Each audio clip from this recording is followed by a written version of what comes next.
Hi, and thank you for coming back to my channel. And this video is going to be what it's like to get a massage if you've never been before and you want to get one for the first time, but you don't know what to expect when you're in the office. So stay tuned, and I'm going to give you a step-by-step, play-by-play of what's going to happen at your first massage.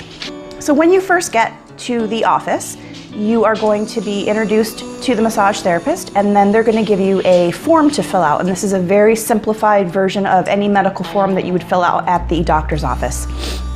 So obviously it's going to ask you for your name, your phone number, your address, your email, and all that good stuff.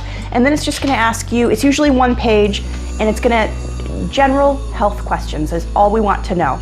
We want to know any physical ailments that you have going on, and that's about it. So it's also going to ask you if you want light, medium, or deep pressure in your massage. And what that means is how hard is this therapist going to press on you when they are working on your body. And if it's your first time getting a massage, probably you should not start with deep tissue. Usually after you get massaged 3 or 4, maybe 5 or 6 times, and you understand what the different levels of pressure are, then you can start asking for deeper tissue. But if it's your first time, the therapist is definitely going to talk to you about this and let you know what kind of pressure they're going to use. So that is very important. After they introduce themselves and you fill out this form, they're going to take you back to their office. They're going to give you an option of using the restroom beforehand. They're going to quietly take you into their office. And if you've never seen what a massage office looks like, it usually has dim lighting, quiet music playing in the background. It has a massage table somewhere in the middle with sheets and blankets on it. And that's usually about it. They're going to tell you where to sit. They're going to look at your form again, ask you any questions they may have. This is called the medical intake portion of the whole thing. It gives the therapist a few minutes to talk to you about exactly what you're looking for at this massage and what you may not be looking for too. That's also important. So after they go over everything for you, they're probably going to tell you a little bit about the table. So they're going to explain to you a little bit about the massage table, how it's set up, why it's set up that way, how you're supposed to lie down on it, exactly how to situate yourself on the table. They're going to let you know that it's time to get undressed. Of course, they're going to leave the room first. They're going to explain to you where to hang up your clothes, where to put your clothes and shoes, all that good stuff. They are going to give you the option of undressing to your comfort level. And what that means exactly is that there is a large population of people out there who are very shy about getting undressed anywhere except a doctor's office, and that is extremely understandable. Like, I totally get that. I was there when I got my first massage. And a lot of people don't know whether they should take their bra off. If you're women, they don't know whether they should take their underwear off or leave them on. Do they leave their pants on? What do? You know, they don't know. They've never had a massage before. And this is a very important time for your therapist to make sure that you are comfortable knowing everything that you should do before they leave the room. And a lot of people choose to leave their underwear on the first few times they get a massage, and then later on down the road, when they know what it's all about, they'll feel comfortable taking it off. It really doesn't matter to the therapist. If your underwear are on, we can still give your legs a massage. We can still give your back a massage. But if you have any low back problems, sometimes it's very beneficial to get work on your glutes, so your buttocks, and that can really help loosen up the low back. It can also help with tight hamstrings. So leaving your underwear on doesn't prevent us from doing work for those areas. It just kind of limits the space that we have. So if you take the underwear off, we have a little bit more space, especially around your hip joint, to do some really beneficial work. Now, taking your underwear off and on seems to be a bigger issue than I think it should be. And I remember how I felt during my first massage, so I'm very empathetic about it. And what I like to do is what I wish would have happened when I first got a massage. And unfortunately, the therapist was a little bit nervous. I think it might have been the beginning of their career, and they kind of forgot to fill me in on everything that I needed to know. And I always remember that, and I never want to do that to anybody. So I might over-explain, but I always make sure people know exactly what they should be doing when they're getting ready for a massage. Really, it's not a big deal. If you want to leave it on, leave it on. Bras, on the other hand, kind of get in the way. We can unhook them when it's time to rub your back, but it is much easier if they're already off. And you will be covered the whole time. That's my next, I'm launching into this right now. So if you've never had a massage before, how would you know what the whole scenario is? You are lying down on a table that's about the size of a twin size bed, a little bit smaller. It's got sheets and blankets on it. You are going to be covered the entire time with a sheet and a blanket. The only parts that are going to be uncovered are your arms and your legs and your back, and that's when we work on them. And then when we're done, we cover you back up again, and we usually tuck you in. There's usually a heating pad on the table if it's chillier outside to keep you warm. And that is, you're never laying on a massage table completely naked and exposed. There are some types of massage where you don't get under a blanket. There are some where you leave your clothes on, like Thai massage. And then there are some that where your body is just partially covered, maybe by towels. It really depends on the type of massage you're getting. But like I said, I'm talking specifically about Swedish massage. Okay, so after the therapist spends a few minutes in the intake part where they let you know what's going on and how to get dressed and how to get ready, and they've gone over your medical form with you, and you may have a certain area that's really sore that you want worked on, like your shoulder or your knee, or you may just want a full body relaxation massage. And they'll explain to you that what a full body massage means is that your head, your face, your neck, your shoulders, your hands, your arms, feet, legs, and back are going to be worked on. Typically, we don't touch the abdomen unless it is requested. And in an hour session, there's really not a lot of time to do the abdomen. Some therapists do choose to spend a couple of minutes there, but a lot of people can feel very vulnerable with their abdomen getting done and they don't want it to be touched. They can be ticklish or just shy. So that's something that you'll go over in your intake as well. The abdomen, we have more time to do it if we have a 90-minute session, but even then I have a lot of people say, just skip it. I don't really need work there and I'd rather have you spend the time on my back. And you know, that's kind of how I am too. So you will then be told by your therapist that they're going to leave the room, they're going to shut the door behind them and give you about 6 or 7 minutes to get undressed and get under the covers and lay down on the table. They're going to have you start one of two ways. You're either going to be lying facing up, so facing the ceiling, so you're lying on your back, or you're going to be lying on your tummy facing down. If you start lying facing down, your head's going to be in what we call a face cradle.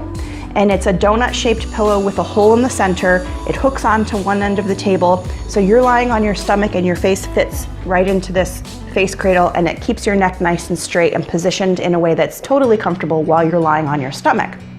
And that way your head doesn't have to be turned from one side to the other. And most massage therapists doing Swedish massage will have you start face down, but there are a couple that have you start face up, and that is really neither here nor there. It's just the style of the therapist. When they come back in the room, they will knock first. They'll usually wait for you to say, come on in. It takes some people a little bit longer to get ready, so don't be shy to say, oh, I need a few more minutes, okay?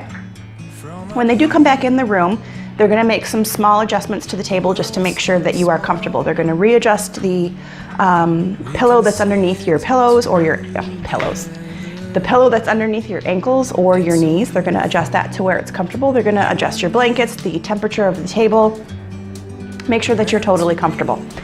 Then they're going to probably turn up the music just a little bit, maybe get some aromatherapy oils ready. They're going to start working on your body.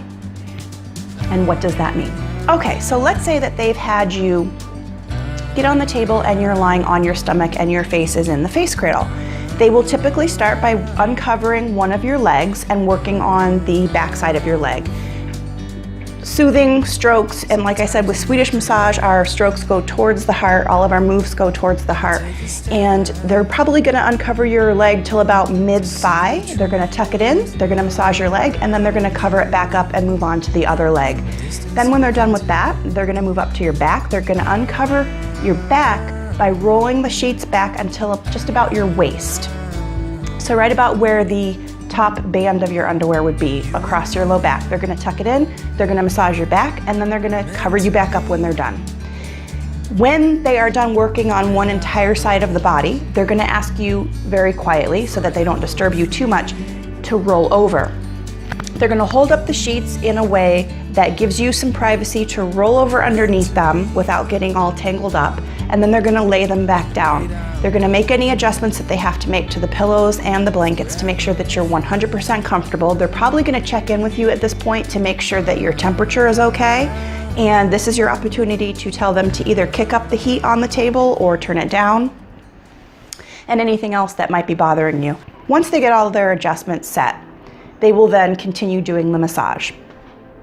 If your arms are covered up, they're just going to take them out one by one, tuck in the covers, massage your arm, cover it back up, move on to the next one.